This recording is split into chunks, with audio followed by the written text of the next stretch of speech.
ተወዳጁንና አንጋፋውን የኪነ ጥበብ ሰው ሰራዊት ፍቅሬን ከባድ ሀዘን ገጥሞታል። በገጠመውም ሀዘን ምክንያት ወዳጆቹ ጓደኞቹና እንዲሁም ደግሞ አድናቂዎቹ የማጽናኛ ቃል እየላኩለት ይገኛሉ። ሰራዊት ፍቅሬን ምንድነው የገጠመው? አብራችሁን ከቆያችሁ የምትሰሙት መረጃችን ይሆናል። በሌላ መረጃችን ደግሞ እንግዲህ ከወራት በፊት ከግብረ ሰዶም ጋር ተያይዞ በተለይ ደግሞ ከታዋቂው ጋዜጠኛ ከሶፎንያስ ዋሲሁን ጋር ተያይዞ የነበረውን እሰጥ አገባ ታስታውሳላችሁ። ከዚህ ከአዲስ አበባ ተነስቶ ወደ ክልል በመሄድ ከአንድ ሰው ጋር እንዲህ ያለ ተግባር ሊፈጽም ነው በሚል እጅ ከፍንጅ መረጃዎች ቪዲዮዎች ወጥተውበት ነበረ። ታዲያ ይህ ጉዳይ አሁንም ኢትዮጵያ ውስጥ የቀረ አይመስልም። በአንድ የክልል ከተማ በተመሳሳይ መልኩ ከአንድ ሰው ጋር ቀጠሮ በመያዝ እንደዚህ ያለ ያልተገባ ነገር ሊፈጽም ሲል እጅ ከፍንጅ የተያዘ አንድ ግለሰብ አለ። እዚህ ላይ የምትመለከቱት ማለት ነው። የግብረ ሰዶም ድርጊት ሊፈጽም ሲል ምንድን ያደረገው ይህ ግለሰብ፣ ምንድን የሆነው ነገር፣ ይህንን የምንነግራችሁ ጉዳይ ይሆናል። በሌላ መልኩ ከዚህ ቀደም በነበረን መረጃ እንደነገርናችሁ ኢትዮጵያ ውስጥ ሰው አግቶ ብር አምጡ ማለት የተለመደ ጉዳይ ሆኗል። ከዚህ ቀደም ሰርተነው በነበረውን ፕሮግራም ላይ የ2 ዓመት ልጅ ታግቶ 2 ሚሊዮን ብር ቤተሰቦቹን እንደጠየቁና መጨረሻ ላይ ደግሞ እነዚህም ሰዎች መያዛቸውን ነግረናቸው ነበር። አሁንም ደግሞ በተመሳሳይ መልኩ እዚህ ጋር የምትመለከቱት የ12 ዓመት ልጅ አግተው 2 ሚሊዮን ብር የጠየቁ ግለሰቦች እንዲሁ በቁጥጥር ስር ውለዋል። ይህንን የምንነግራቸው መረጃ ይሆናል። በጣም የሚያስገርም ነገርና ደግሞ ማህበራዊ ሚዲያ ላይ ያገኘ ነው ደግሞ ይሄ ታሪክ ነው። እዚህ ጋር የምትመለከቱት ውሻ እንግዲህ ሸንኮራ ሲበላ ነው ያየ ነው እና ምን አይነት ተፈጥሮ ነው ብሎ ትንሽ ጥያቄ የፈጠረብኝ ጉዳይ ስለሆነ ነው። እሱንም ቪዲዮ ማሳያችሁ ይሆናል ማለት ነው።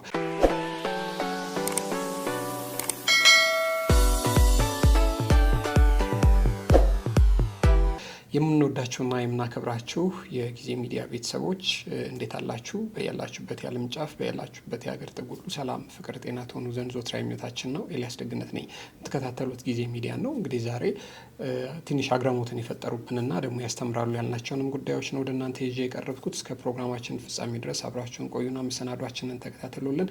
የምናነሳቸው ጉዳዮች ላይ ሀሳብ አስተያየት ካላችሁ በሀሳብ መስጫ ሳጥን ላይ እንድታሰፍሩልን ወደድን። ክበሩልን።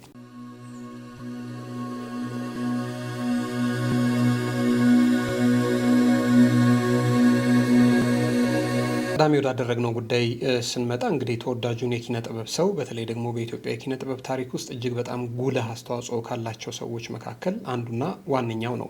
ከሬዲዮ ፕሮግራም ጀምሮ እንዲሁም ደግሞ የቴሌቪዥን ድራማዎችን በመጻፍ በመተወንና ደግሞ ወደ መጨረሻም አካባቢ በኢትዮጵያ የማስታወቂያ ስራ ኢንዱስትሪ ውስጥ የራሱን አስተዋጽኦ ያደረገ ሰው ነው አርቲስት ሰራዊት ፍቅሬ። ሰራዊት ፍቅሬ ታዲያ ዛሬ ማለዳውን በተሰማ መረጃ መሰረት እጅግ በጣም መሪር የሆነ ሀዘን ገጥሞታል። ምንድን ነው ሀዘኑ የሚለውን ጉዳይ ልነግራቸው ወደን ነው።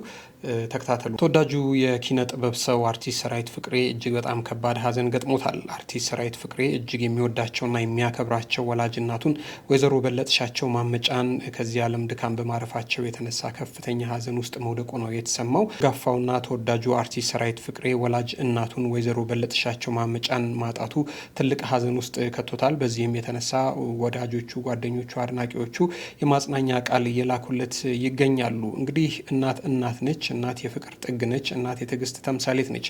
እናት ልጆቻቸውን ለማሳደግ እንግዲህ በብዙ ጥረው ግረው እዚህ ያደረሱ እናት ናቸው። ወይዘሮ በለጥሻቸው ባለፉት ረጅም የህይወት ዘመናቸው አርቲስት ሰራዊት ፍቅሬን ጨምሮ እንዲሁም ደግሞ ሌሎች ለሀገር ለወገን የሚጠቅሙ ልጆችን አፍርተው ኮትኩተው ያሳደጉ እናት ናቸው። እናት ወይዘሮ በለጥሻቸው ማመጫ አብዛኛውን የህይወት ዘመናቸውን ያሳለፉበት አዲስ አበባ ከሳንቺስ አካባቢ እንደራሴ ሆቴል ጀርባ ከሚገኘው መኖሪያ ሰፈራቸው ነው። ታዲያ ልጆቻቸውንም ወልደው አሳድገው ለቁም ነገር ያበቁትም እዛው ሰፈር ነበር። እናት ወይዘሮ በለጥሻቸው ማመጫ እንዲያ ያለ ረዘም ያለ ጊዜ ከሚኖሩበት ሰፈር ካሉ ጎረቤቶቻቸው ጋር በነበራቸው ጥብቅ ወዳጅነት የማይወዳቸው የሰፈር ሰው የለም ይባላል። ስለዚህ ፍቅራቸው ሁሉ ይመሰክሩላቸዋል። በደግነታቸውና በለጋስነታቸው በአካባቢው ማህበረሰብ ዘንድ እጅግ የሚወደዱ እናት ናቸው። ታዲያ እናት ወይዘሮ በለጥሻቸው እናትነታቸው ለልጆቻቸው ለነሰራዊት ፍቅሬን ብቻም ሳይሆን ለአካባቢው ልጆችም ጭምር ነው ሲሉ ምስክርነት የሚሰጧቸው ብዙ የሰፈር ሰዎች አሉ። ወይዘሮ በለጥሻቸው ማመጫ ለኢትዮጵያ ኪነ ጥበብ ፈርጥ ሆኖ ዛሬ ድረስ በብዙ ክብርና በብዙ አድናቆት እየታየ ያለን ልጅ ወልደው እዚህ በማድረሳቸው ሀገር ወገን እንደሚኮራባቸው ብዙዎች በሕይወት ሳሉ ይነግሯቸው እንደነበርም ይሰማል።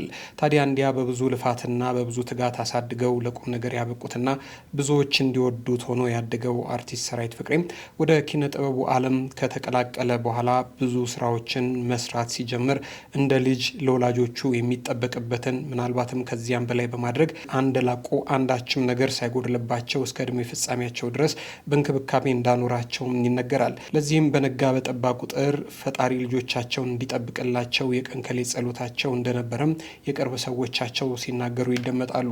አርቲስት ሰራዊት ፍቅሬ የሚወዳቸውን እናቱን በሞት ከማጣቱ ጋር ተያይዞ ብዙዎች ወዳጆቹ፣ አድናቂዎቹ የማጽናኛ ቃል እየላኩለት ይገኛሉ። እማየው በለጥሻቸው ማመጫ ታዲያ እድሜያቸው ገፍቶ ከዚህ ዓለም ድካም ያረፉት በ89 ዓመታቸው ነው።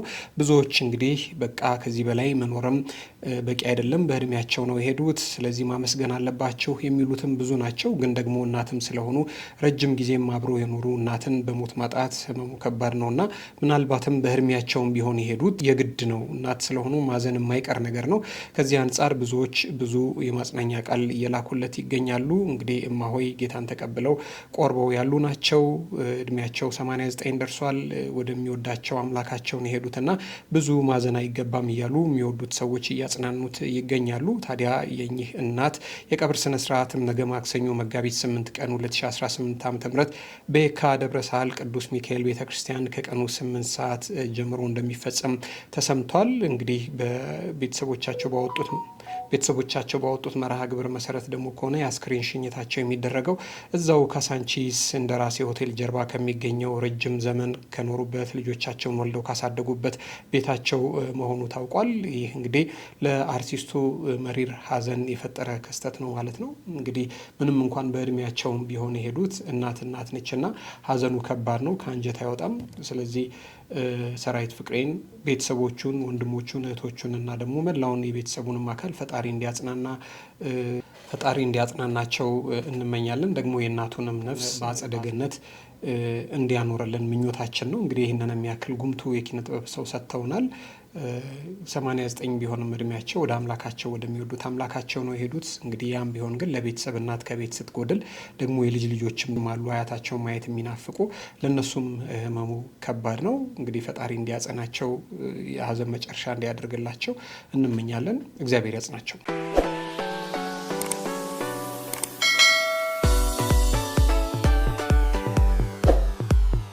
ወደ ሁለተኛው መረጃችን ስንሻገር ከዚህ ቀደም ከወራት በፊት እንግዲህ ከተመሳሳይ ጾታ ወይም ደግሞ ከግብረ ሰዶም ጋር ተያይዞ ምን እንደተፈጠረ ሁላችሁም ታስታውሳላችሁ። በተለይ ከጋዜጠኛ ሶፎንያስ ዋሲሁን ጋር ተያይዞ ይሄ ነገር ከዛ በኋላ እምብዛም የሚሰማ ጉዳይ አልነበረም። ነገር ግን ውሎ አድሮ አሁንም ይህ ድርጊት እየተፈጸመ እንደሚገኝ ማስረጃዎችና መረጃዎች እየወጡ ይገኛሉ። ዛሬ የምንነግራቸው ታሪክ እንደዚሁ ተመሳሳይ ነው። ግለሰቡ እንግዲህ ቲክቶክ ላይ ያማልላሉ፣ ቆንጆ ናቸው የሚላቸውን ሰዎች እየተከታተለ ያጠምድና ነው እንዲህ ያለ ድርጊት ለመፈጸም የሚሞክረው። ታዲያ መጨረሻም ላይ ተመሳሳይ የአንድ ሰው እጅ ላይ ይጥለዋል ማለት ነው። ይህም ሰው እንግዲህ ይህንን ሰው ቲክቶክ ላይ ያገኘዋል፣ ቆንጆ ነው ብሎ ስላሰበ እሱን አግኝቶት ይህንን ድርጊት አብሮ መፈጸም እንደሚፈልግ ይነግረውና ይቀጣጠራሉ። ከዛ ለመገናኘት በሚያደርጉት ጥረት መካከል ግለሰቡ ነገርየው ለፖሊስ ሪፖርት አድርጎ ኖሮ በቁጥጥር ስር ይውላል ማለት ነው። ይህንን ድርጊት ሊፈጽም የነበረው ግለሰብ ይሄ ነው ማለት ነው። ግን ምንድን ነው የተፈጠረው ነገር? እሱም በዝርዝር እንገራቸው። ግብረ ሰዶማዊ ተግባር ለመፈጸም ሙከራ ሲያደርግ የነበረ ግለሰብ በቁጥጥር ስር መዋሉ ነው የተሰማው። በሰሜን ወሎ ዞን ባህራ ከተማ አስተዳደር 01 ቀበሌ ጎንደር በር አባይ ባንክ ስር ባለው አልጋ ቤት ታህሳስ 4 ቀን 2018 ዓ.ም ከምሽቱ 1 ሰዓት ከ30 አካባቢ ከድር አሊ ይመር የተባለ ግለሰብ ግብረ ሰዶማዊ ተግባር ለመፈጸም የማግባባትና የማማለል ስራ ሲሰራ እጅ ከፍንጅ በፖሊስ ቁጥጥር ስር መዋሉ ነው የተነገረው። ግለሰቡ የሀብሩ ወረዳ ቀበሌ 25 ተወላጅ ሲሆን ማህበራዊ ሚዲያን በተለይ ደግሞ ቲክቶክን በመጠቀም ቲክቶክ ላይ ፕሮፋይላቸው ያምራል ብሎ የሚያስባቸውንና ወንዳ ወንድ ናቸው ብሎ ያሰባቸውን ወንዶች እያጠመደ በውስጥ መስመር የሚያማልሉ ቃላትና አግባቢ የሆኑ ንግግሮችን እየተናገረ እንዲሁ እያጠመዳቸው ወዳልተፈለገ ነገር ሊመራቸው ብዙ ሙከራ ሲያደርግ ከዚህ ቀደም ሪፖርት ተደርጎበታል። ይህንን አጸያፊ ተግባሩን በተለያዩ ወጣቶች ላይ ሙከራ እንዳደረገው ሁሉ በዚህም በየካቲት ወር መጀመሪያ ላይ አንድን የሀራ ከተማ ኗሪ በቲክቶክ መስመር በውስጥ መስመር ማለት ነው በጣም ታምራለህ፣ አምረህኛል፣ አማለህኛል በማለት በተደጋጋሚ የማማለልና ወይ ደግሞ እነሱ እንዳሉት ደግሞ የጅንጀና ሙከራ ያደረገ ሲሆን ታዲያ እንዲህ ያለ ሙከራ የተደረገበት ግለሰብም ከፖሊስ ጋር በመመሳጠር የካቲት 24 ቀን 2018 ዓ.ም ጎንደር በር አባይ ባንክ ስር ካለው አልጋ ቤት ቀጠሮ ይሰጠዋል። እዚያ እንገናኝ ይለዋል። ምንም እንዳልተፈጠረ እሱም ለጉዳዩ ፍላጎት እንዳለው በማስመሰል ለፖሊስ ሪፖርት ካደረገ በኋላ ነው ይህንን ያደረገው። ታዲያ ግለሰቡን በማስያዝ በቁጥጥር ስር እንዲውል ያደርገዋል። የሀራ ከተማም አስተዳደር ወንጀል መርማሪ ፖሊሶችም በቦታው ተገኝተው ታዲያ ይህንን ግለሰብ አፈፍ አድርገው ይይዙታል። እንደዛ ከመሆኑ በፊት እንግዲህ እንደዚህ አማላይ ቃል ሲላክለት የነበረውና እንደዚህ ላልተፈለገ ጉዳይ ሲጋበዝ የነበረውም ልጅ ጉዳዩን በተመለከተ ከቲክቶኩ ላይ የተጻጻፈውን ነገር በማስረጃና በመረጃ አድርጎ አያይዞ ለፖሊስ ስላቀረበ ነው ግለሰቡ በቁጥጥር ስር የዋለው። ግለሰቡ ይህንን መጥፎ ድርጊት በሰሜኑ ጦርነት ወቅት ወደ ደሴ ከተማ ሸሽቶ በሄደበት ወቅት አንድ ሰው አግባብቶና አማሎ የግብረ ሰዶማዊ ድርጊት እንደፈጸመበት የገለጸ ሲሆን በዚህ መጥፎ ተግባር ከሰውየው ጋር ለ7 ወራት መኖራቸውንም ይናገራል። እንግዲህ እሱ እንደተናገረው ከሆነ 7 ወር እንዲህ ያለ ተግባር በአንድ ቤት ውስጥ ባልና ሚስት ሆኖ ቆይቷል ማለት ነው። ይህ አጸያፊ ስራ ታዲያ ተለምዶ ሆኖበት የተለያዩ ወንዶችን በማህበራዊ ሚዲያ ላይ እያግባባና አማላይ የሆኑ ንግግሮችን እየተናገረ እያጠመዳቸው አሁን ድረስ እንደቆየ ነው ተጠርጣሪው ለፖሊስ በሰጠው ቃል የተናገረው። የጉባ ላፍቶ ወረዳ ፍርድ ቤትም የካቲት 30 ቀን 2018 ዓ.ም በዋለው ችሎት ታዲያ ጉዳዩን አይቶ ከመረመረ በኋላ የ1 ዓመት ከ6 ወር ቅጣት አስተላልፎበታል። የሀራ ከተማ አስተዳደር ፖሊስ ጽህፈት ቤት የወንጀል ምርመራ ክፍል ኃላፊ የሆኑት ዋና ሳጅን ደስታው ተሰራ ማህበረሰቡ ማህበራዊ ሚዲያን ሲጠቀም የሀገሪቱን ወግና ባህል ከግምት ውስጥ ባስገባ መልኩ መሆን ይኖርበታል ሲሉ አስተያየታቸውን ሰጥተዋል። ኃላፊው እንደዚህ አይነት ጸያፍ ተግባሮች በሌሎች ከተማ በተደጋጋሚ የተስተዋሉ ስለሆነ የሚዲያ ተጠቃሚ ወገኖች እንዲሁም ደግሞ ሁሉም የህብረተሰብ ክፍል እንዲህ አይነት መጥፎ ተግባር እንዳይንሰራፋ በጋራና በንቃት መከላከል ይኖርባቸዋል ሲሉ አስተያየታቸውን ሰጥተዋል። የሀራ ከተማ ወንጀል ምርመራ ክፍል ኃላፊ ምክትል ኢንስፔክተር ብርሃኑ አለበን በበኩላቸው ደግሞ እንዲህ አይነቱ ተግባር ከህብረተሰቡ ያፈነገጠ የወንጀል ድርጊት በመሆኑ የማህበረሰቡን ወግ ባህል የሚያጠፋ መጥፎ ተግባር ነው። ሁሉም ሰው ሊያወግዘው ይገባል። እርኩስ ተግባር ስለሆነ ሁሉም ከህግ ጋር ተባባሪ በመሆን መከላከል ይኖርበታል ሲሉ መልእክታቸውን አስተላልፈዋል። ይህ አጸያፊ የግብረ ሰዶም ሙከራ በሰሜን ወሎ ዞን እንዲሁም ደግሞ በሀራ ከተማ የመጀመሪያ ነው ሲሉ ወንጀል መርማሪው ገልጸዋል። ከዚህ ቀደም በከተማችን እንዲህ ያለ ተግባር ተፈጽሞ አያውቁም ሲሉ ነው አስተያየታቸውን የሰጡት። እንዲህ አይነት ተግባሮችን የሚፈጽሙ ካሉ ለህግ አካላት ጥቆማ በመስጠት ትውልዱን እናድን የሚሉ ሀሳብ አስተያየቶችም ይሰጣሉ። እንግዲህ ይሄ ጉዳይ እንደሰማችሁት ነው። ከዚህ ጉዳይ ጋር ከዚህ ዜና ጋር ተያይዞ ግን አሁንም የሚነሱ ቅሬታዎች አሉ። ይሄ ግለሰብ 1 ዓመት ከ6 ወር ነው የተፈረደበት። ይሄ 1 ዓመት ከ6 ወር ምኑን ነው የሚያስተምረው? ተገቢው ቅጣት ካልተሰጠው አሁንም ደግሞ ሌሎች ሰዎች በቃ 1 ዓመት ከ6 ወርማ ያን ያህል ብዙ አይደለም ብለው እንዲህ ያለውን ተግባር ይለማመዱታል የሚል ቅሬታ እየተነሳ ይገኛል የተሰጠው ፍርድ ላይ። በሌላ መልኩ ደግሞ ጉዳዩ ያሳሰባቸው ሰዎች ደግሞ እሺ አሁን ይሄ ግለሰብ ከማጋ ነው የሚታሰረው? ከወንድ እስረኞች ጋር ከሆነ የሚታሰረው አሁንም እስር ቤት ይህንኑ ተግባር መፈጸሙ አይቀርም። ሁለተኛ ደግሞ አብረውት የሚታሰሩትም እስረኞች ቢሆን ስለዚህ ጉዳይ መረጃው ሊኖራቸው ይገባል፣ ሊጠነቀቁት ይገባል የሚል ሀሳብ አስተያየት እየተነሳ ይገኛል። ምንድነው የሆነው ነገር? ብዙ ጊዜ እስር ቤት እንግዲህ አንድ ወንጀለኛ ፍርደኛ ተፈርዶበት እስር ቤት ሲገባ ያው ጓደኛ ያፈራል፣ ይኖሩታል። አብሯቸው የሚወጣ አብሯቸው የሚገባ አብሯቸው የሚያድራቸው ሰዎች ይኖሩታል እና በዚህ መካከል በምን ገባህ፣ እንዴት መጣህ የሚሉ ጥያቄዎች ይኖራሉ። ብዙ ጊዜ ግን ይሄ ወንጀል ትክክለኛ ወንጀላቸው አይታወቅብንም ብለው ስለሚያስቡ በሌላ ነገር ነው ብለው የሚገቡት። ስለዚህ ይሄም ሰው በእንዲህ አይነት ድርጊት ነው የገባሁት ብሎ ሙሉ ለሙሉ ሊናገር አይችልም። ስለዚህ እስር ቤት ውስጥ ያሉ ታራሚዎችም ጥቃት ሊደርስባቸው ይችላል እና ከወንድ ታራሚዎች ጋር መሆኑ ትክክል ነው ወይ የሚል ደግሞ ሌላ ጥያቄ እየተፈጠረ ይገኛል። እንግዲህ የህግ ስርዓቱ እንዲህ ያለው ድርጊት ሲፈጸም እንዴት ባለ አግባብ ነው የሚያየው የሚለውን ነገር አላውቅም። ጉዳዩ ግን ማህበረሰቡ የሰጠው አስተያየት ግን ተገቢ ነው። እዛው መልሶ ከወንዶቹ ጋር ከሆነ የሚያርፈውና እዛም ደግሞ ሌላ ነገር ከተፈጠረ ጉዳዩ በዛ ልክ እየተባባሰ ይመጣል ማለት ነው። አስገራሚው ነገር ግን እሱ ጥቃት አደረሰብኝ ካለው ግለሰብ ጋር 7 ወር አብሮ እንግዲህ እንደ ባልና እንደ ሚስት ኖሯል። ግን እሱ በወቅቱ ሪፖርት አላደረገም ማለት ነው። ሪፖርት አላደረገም ማለት ደግሞ ይህ ግለሰብ ኢንትረስቱ አለው፣ ፍላጎቱ አለው ማለት ነው ለእንደዚህ አይነት ነገር እና አሁንም ግን እንዲህ ያለው ነገር እየቀረ አይደለም ማለት ነው። በእርግጥ ከሶፎንያስ ጉዳይ በኋላ ነገርየው ትንሽ ለዘብ ያለ ቢመስልም ድምጻቸውን አጥፍተው በጣም ብዙ አጸያፊ ነገር የሚያደርጉ ሰዎች አሉ። መንግስት ትክክለኛ የሆነ እርምጃ መውሰድ አለበት። እዚህ ጉዳይ ላይ እንዲህ ነው የሚባል አቋም መስጠት አለበት። የምታስታውሱ ከሆነ በቅርቡ እንደምታስታውሱት እንግዲህ የቡርኪና ፋሶ መንግስት እንዲሁም ደግሞ የሴኔጋል መንግስት ግብረ ሶዶማዊነትን በተመለከተ በይፋ ወጥተው ምንም አይነት ምህረት የሌለው እርምጃ እንደሚወስዱ በይፋ ተናግረው ነበር እና እንዲህ ያለው ጉዳይ በመንግስትም ቁርጠኛ የሆነ አቋም ሊያዝበት ይገባል። መንግስትም እዚህ ጉዳይ ላይ አበክሮ በእርግጥ ህገ መንግስቱ ላይ ወንጀል እንደሆነ ተጠቅሶ አለ። ያም ቢሆን ግን እንዲህ ያሉ ጉዳዮች ግን ሲፈጸሙ ትክክለኛውና ለሌላውም ደግሞ ያስተምራል የሚባለውን አይነት እርምጃ ሊወሰድ ይገባል። አሁን የግለሰብ 1 ዓመት ከ6 ወር ነው አለቀ። ከ1 ዓመት ከ6 ወር በኋላ ተመልሶ ይወጣል። እንደገና ደግሞ ተመሳሳይ ነገር ውስጥ እንደዚህ ሲንቦራጨቅ ደግሞ ሌሎችንም ሲያበላሽ ይኖራል ማለት ነው እና ይህንን ልንነግራቸው ወደን ነው።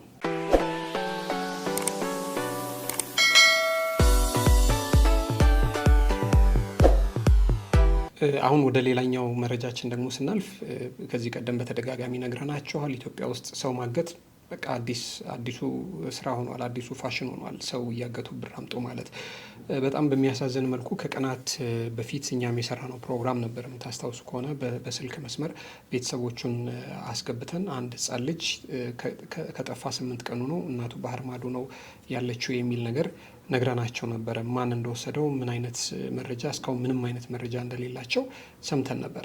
ታዲያ በሚያሳዝን መልኩ እሱም ልጅ ታግቶ ብር ቤተሰቦቹ እየተጠየቁ እንደሆነ ሰምተናል። በጣም የሚያሳዝን ነው። ዛሬ ልነግራቸው የወደድ ነው ግን እዚህ ጋር የምትመለከቱት የ12 ዓመት ልጅ እንደዚሁ ታግቶ 2 ሚሊዮን ብር ተጠይቆበታል። ይህንን ጉዳይ ልነግራቸው ወደድ ነው። ስሙት።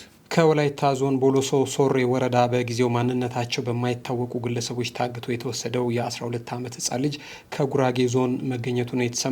በወላይታ ዞን ቦሎሶ ሶሬ ወረዳ ገነት አቹራ ቀበሌ በጊዜው ማንነታቸው በማይታወቁ ግለሰቦች 22 ቀን 2018 ዓ.ም ታግቶ የነበረው የ12 ዓመት ህጻን በመንግስትና በህዝብ ብርቱ ትግል መገኘቱን የወረዳው ፖሊስ ጽህፈት ቤት አስታውቋል። ወንጀሉ የተፈጸመው 22 ቀን 2018 ዓ.ም ከጠዋቱ 3 ሰዓት አካባቢ ሲሆን በወላይታ ዞን ቦሎሶ ሶሬ ወረዳ ገነት አቹራ ቀበሌ ዱልኦ ልዩ ስፍራ እንደሆነ የወረዳው ፖሊስ አዛዥ 100 አለቃ መርክን ለገሴ ገልጸዋል።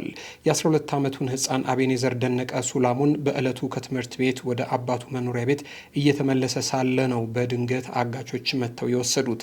ህፃኑ ከታገተ በኋላ ታዲያ ወንጀል ፈጻሚው ግለሰብ ጥር 25 ቀን 2018 ዓ.ም ከሰው ቤት በተሰረቀ ስልክ ቁጥር የህፃን አባቱን ስልክ ወስዶ በመደወል የልጅህን ህይወት ለማግኘት ከፈለክ የኢትዮጵያ 2 ሚሊዮን ብር አስገባ ብሎ የራሱን አካውንት ቁጥር ሲልክ የህፃኑ አባት 30 ሺህ ብር ብቻ ነው ያለኝ ብሎ 30 ሺህ ብር ከላከ በኋላ የህፃኑን መረጃ ጥር 27 ቀን 2018 ዓ.ም ወደ ቦሎሶ ሶሬ ወረዳ ፖሊስ ጽህፈት ቤት ወንጀል ታክቲክ ምርመራ እንደደረሰ ነው አዛዡ የተናገሩት። የወንጀል ድርጊቱ እንደደረሰም ከወላይታ ዞን ፖሊስ መምሪያ ታክቲክ ወንጀል ምርመራ ዲቪዥን ከዞን ፍትህ መምሪያና ሴቶችና ህጻናት ጉዳይ ምርመራ ጋር በማጣመር የተለያዩ ታክቲኮችን በመጠቀም እንዲሁም ደግሞ ብርቱ ክትትል በማድረግና የተለያዩ መረጃዎችን በማደራጀት ቴክኖሎጂዎችንም በመጠቀም ጥልቅ ምርመራ በማድረግ ጥር 30 ቀን 2018 ዓ.ም አንደኛ ተጠርጣሪ አቶ ማቴዎስ ኃይሌ፣ ሁለተኛ ተጠርጣሪ አቶ መምህሩ ታዲዮስን በህግ ቁጥጥር ስር ማዋሉን ጠቁመዋል። ፖሊስ ምርመራውን አጠናክሮ በማስቀጠል ስልኩ የጠፋበትን ግለሰብ አስሶ በማግኘት በማን እንደተሰረቀ ክትትል በማድረግ ስልክ የሰረቀውን ግለሰብ እጅ ከፍንጅ በመያዝ የድርጊቱ ፈጻሚውን ለማግኘት ተችሏል ሲሉ ነው እንዴት ወንጀለኞቹ እንደተያዙ ያስረዱት። ፖሊስ ታዲያ ጥልቅ ፍተሻ ሲያደርግ ወንጀለኞቹ ድርጊቱን እንደፈጸሙና ህፃኑን ከገነት አቹራ ቀበሌ ባለ 3 እግር ባጃጅ ውስጥ በማስገባት ወደ ሌሾ ማዞሪያ ወስደው ከሌሾ ማዞሪያ ወደ ሆሳዕና አዲሱ መናኸሪያ ከዛ ደግሞ ወደ ወልቂጤና ከወልቂጤ ከተማ ደግሞ አቡቤ ቀበሌ እንደወሰዱት በሰጡት ቃል መነሻ በማድረግ ወንጀሉን መፈጸማቸውን ገልጸዋል።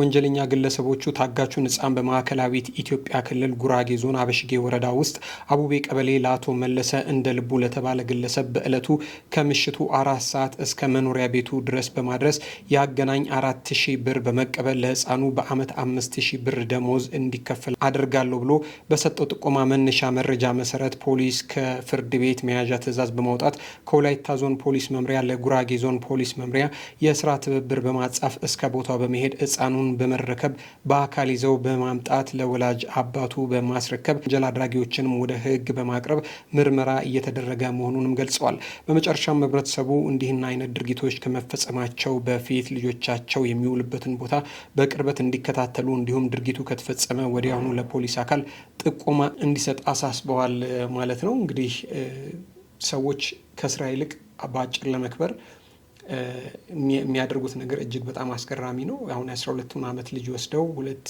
ሚሊዮን ብር ጠይቀውበታል። የሚያሳዝነው ነገር ደግሞ ወደ ሌላ ክልል ሄደው በ5,000 ብር ሽጠውታል ማለት ነው። እዛ 5,000 ብር የተሸጠው እንግዲህ እረኛ ሆኖ እንዲቀር ማለት ነው። ከወላይታ ወስደው ጉራጌ አካባቢ ወስደው ሰጥተውታል ማለት ነው።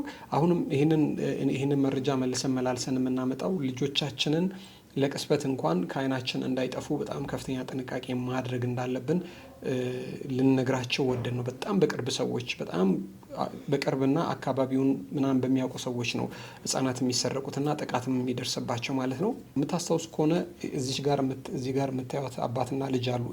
ይቺ ልጅ በሰራተኛ ነው የታገተችው እና ብር የተጠየቁት። ይሄ ድርጊት ከተፈጸመ ዛሬ ልክ 2 ዓመቱ ነው። ልክ የዛሬ 2 ዓመት ነው ይሄ ድርጊት የተፈጸመው። ከዚህ በኋላ አሁንም ይሄ ድርጊት እየቀጠለ ነው ያለው ማለት ነው። ስለዚህ የቤት ሰራተኛ ስንቀጥር ብዙ ጥንቃቄ ማድረግ ይገባናል ማለት ነው። በመጨረሻ ግን ትንሽ ያዝናናንን ነገር እና ደግሞ አስገራሚም ያልነውን ነገር እናሳያቸው። እንግዲህ ሁሉ ፍጥረት እንደየፍጥረቱ ነው፣ እንደያፈጣጠሩ ነው ያመጋገብ ስርዓቱም እና በታሪክ ግን እንግዲህ እነ ውሻ እነ ድመት ምናምን እንደዚህ ሸንኮራ ምናምን ሲበሉ አይተን አናውቅም። እዚህ ጋር የምትመለከቷት ውሻ ግን ሸንኮራ ስትበላ ነው የምናያ። እስኪ እሱን አንዴ ላሳያችሁ። ሸንኮራ እየበላ እኮ ነው። የሚገርም ነው። እንደ ሰው ልጣጩን አኝኮ ይተፋል። ያው ሲልጥ ሸንኮራ